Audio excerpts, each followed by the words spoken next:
The fear of injustice is a little bit of a special case. It's usually not an actual, real perceived fear of something unjust going to happen. It's more so a perception of life or a situation in general to be not fair to you or to somebody that you're caring about.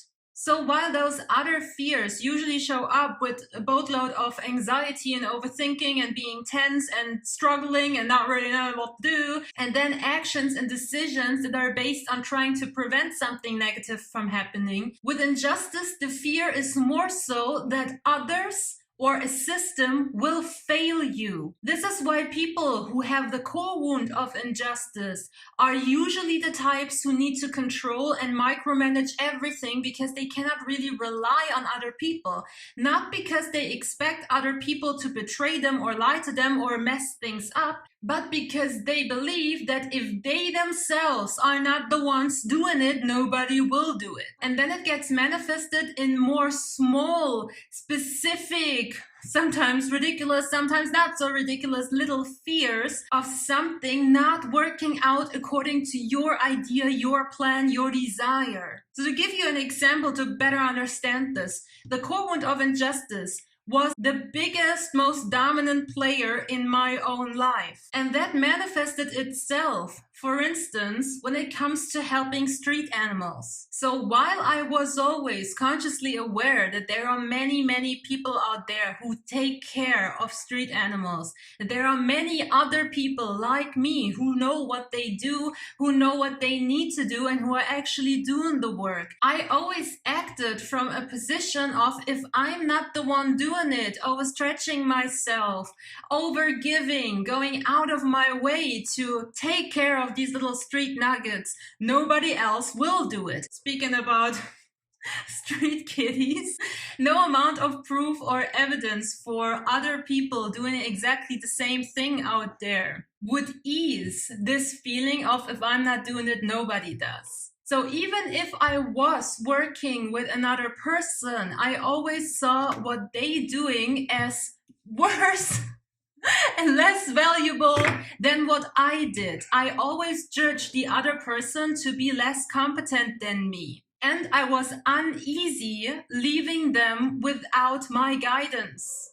And of course, that not only compromised my free time, my freedom in general, my resources, and my abilities to live the life I want to live, but it also filled me with a boatload of resentment towards others. And as conscious creators, we all know that what you're focused on gets amplified. So then, of course, I manifested more evidence for, if I'm not doing it, it's not gonna be done correctly, animals will suffer, people are stupid. That's exhausting as hell, because you as a single person, or I as a single person, you or I as a single peppermint, okay. Of course, neither you or I as a singled out person have the capacity to really carry the entire load. And we need to understand that if we attempt to do that, we break ourselves, we harm ourselves. It always ended up being a fruitless situation where I was trying to fight fire with fire. So to overcome those smaller fears attached to the injustice and the bigger issue of facing potential injustice, we need to understand that we need to be strong and healthy, and we need to come first so that we are then able to carry a part of the load. We need to understand that unless we actually take the time to cater to ourselves first, we do not have the resources to cater to others. Logical understanding that these burdens are not yours to carry and you took them on by choice is very necessary. You also need to understand that while some aspects of life in general on this planet may seem unjust and cruel to you, nature is very much self-sufficient.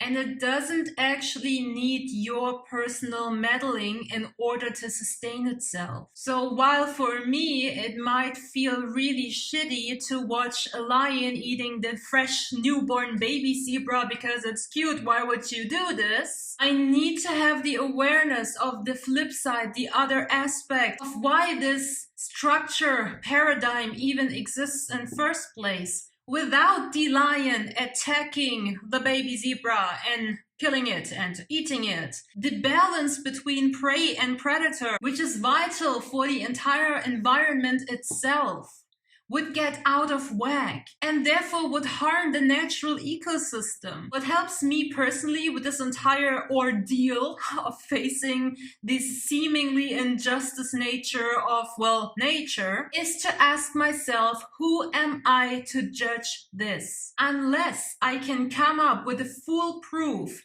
crystal clear, better plan, approach, and structure than what we already have going, I am not to judge the current system. This is important.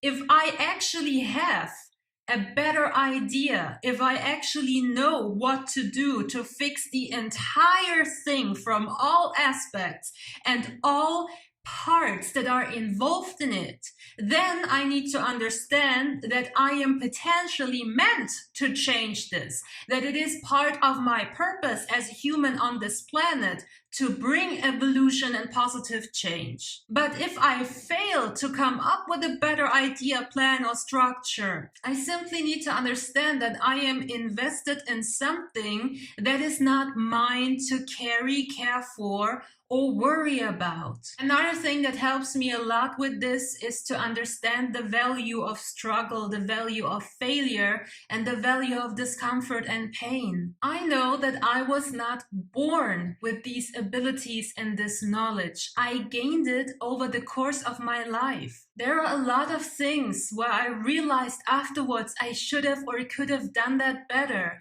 But making this mistake actually allowed me the opportunity to grow from it, learn from it, and make it better the next time around. So when I have to rely on another person to assist in my endeavor, even though I have the awareness that they may not be at the same level as I am, I know that their potential failure leads to the opportunity to their potential growth. Bigger picture thinking and not getting too hung up on small casualties along the way of the pursuit of the bigger picture change, betterment, makes dealing with it a lot easier. And of course, the go-to method is again being the sky. Emotional detachment really is the go-to method and solution and answer to all of your problems and all of your resistance towards whatever the hell you're dealing with.